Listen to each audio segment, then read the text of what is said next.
ರಾಶಿಯವರ ಬಗ್ಗೆ ನಾವಿಲ್ಲಿ ಮಾತಾಡ್ತಾ ಇರತಕ್ಕಂಥದ್ದು. ಅದು ಸ್ತ್ರೀಯರೇ ಇರ್ಬೋದು, ಪುರುಷರೇ ಇರ್ಬೋದು. ಇದನ್ನ ನೀವು ಬಹಳ ಗಮನದಲ್ಲಿಟ್ಟುಕೊಂಡು ಅನುಸರಿಸಬೇಕು.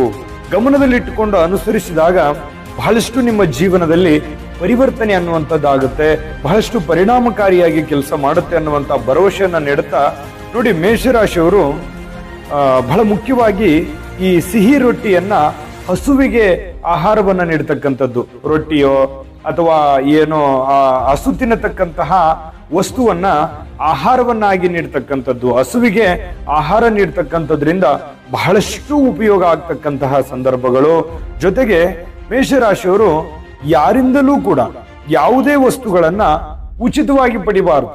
ಯಾರೋ ಫ್ರೀಯಾಗಿ ಕೊಡ್ತಾ ಇದ್ದಾರೆ ಅಂತ ತಕ್ಷಣ ಅದನ್ನ ತೆಗೆದುಕೊಳ್ಳಬಾರದು. ಅದು ನಿಮಗೆ ಬಹಳಷ್ಟು ತೊಂದರೆಯನ್ನ ತಂದೊಡ್ಡುತ್ತೆ.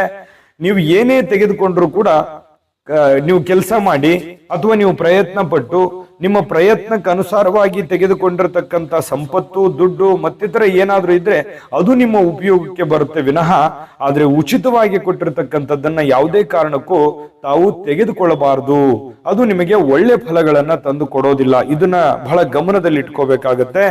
ಜೊತೆಗೆ ನಿಮ್ಮ ಎಡ ಕೈಯಲ್ಲಿ ಬೆರಳಿಗೆ ಉಂಗುರ, ಬೆಳ್ಳಿಯ ಉಂಗುರವನ್ನ ಧರಿಸಬೇಕು ಅಥವಾ ಬೆಳ್ಳಿಯ ಕಡಗವನ್ನ ಧರಿಸತಕ್ಕಂತಹ ಪ್ರಯತ್ನವನ್ನ ಮಾಡಿ. ಅದು ಕೂಡ ನಿಮಗೆ ಒಳ್ಳೆ ಉಪಯೋಗವನ್ನ ತಂದು ಕೊಡುತ್ತೆ. ಇನ್ನು ಈ ಆನೆಯ ದಂತದಿಂದ ನಿರ್ಮಿತವಾಗಿರತಕ್ಕಂತ ಯಾವುದೇ ವಸ್ತುಗಳು ಏನಾದ್ರೂ ಇದ್ರೆ ಅದನ್ನ ನೀವು ಧರಿಸ್ಲಿಕ್ಕೆ ಹೋಗಬಾರ್ದು. ಅಂತಹದ್ದನ್ನ ನೀವು ಧರಿಸಿದ್ರೆ ಬಹಳಷ್ಟು ಸಮಸ್ಯೆಗಳನ್ನ, ತೊಂದರೆಗಳನ್ನ ತಂದು ಕೊಡ್ತಕ್ಕಂತಹ ಸನ್ನಿವೇಶಗಳಿರ್ತದೆ. ಇದು ಕೂಡ ನೀವು ಗಮನದಲ್ಲಿ ಇಟ್ಕೋಬೇಕಾಗುತ್ತೆ. ಸದಾ ಕೆಂಪು ವರ್ಣದ ವಸ್ತ್ರ, ನಿಮ್ಮ ಕರವಸ್ತ್ರ, ಕರ್ಚಿಪ್ಪು ನಿಮ್ಮ ಬಳಿಯಲ್ಲಿ ಉಪಯೋಗಿಸ್ತಕ್ಕಂತ ಪ್ರಯತ್ನವನ್ನ ಮಾಡ್ಕೊಳ್ಳಿ. ನಿಮ್ಮ ಜೊತೆಯಲ್ಲಿ ಒಂದು ಕೆಂಪು ಬಣ್ಣದ ಕರವಸ್ತ್ರವನ್ನ ಇಟ್ಕೊಳ್ತಕ್ಕಂತ ಪ್ರಯತ್ನವನ್ನ ಮಾಡಿ. ಅದು ಕೂಡ ನಿಮಗೆ ಅನುಕೂಲವನ್ನ ತಂದು ಕೊಡುತ್ತೆ, ಒಳ್ಳೆ ಫಲವನ್ನ ತಂದು ಕೊಡುತ್ತೆ.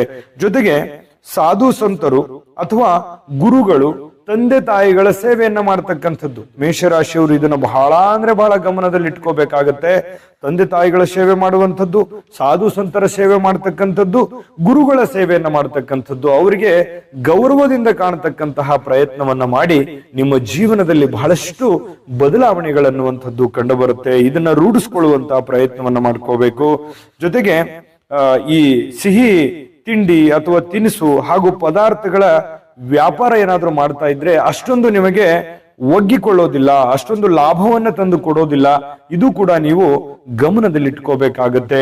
ಜೊತೆಗೆ ಈ ನಿಮ್ಮ ಮನೆಯ ಅಂಗಳದಲ್ಲಿ ನಿಮಗೆ ವಿಶಾಲವಾಗಿ ಪ್ರದೇಶ ಇತ್ತು, ಮನೆ ಅಂಗಳ ಇತ್ತು, ಅಥವಾ ನಿಮಗೆ ಸ್ವಲ್ಪ ಜಾಗ ಇದೆ ಅಂತಂದ್ರೆ ಅಲ್ಲಿ ಬೇವಿನ ಗಿಡವನ್ನ ನೆಟ್ಟು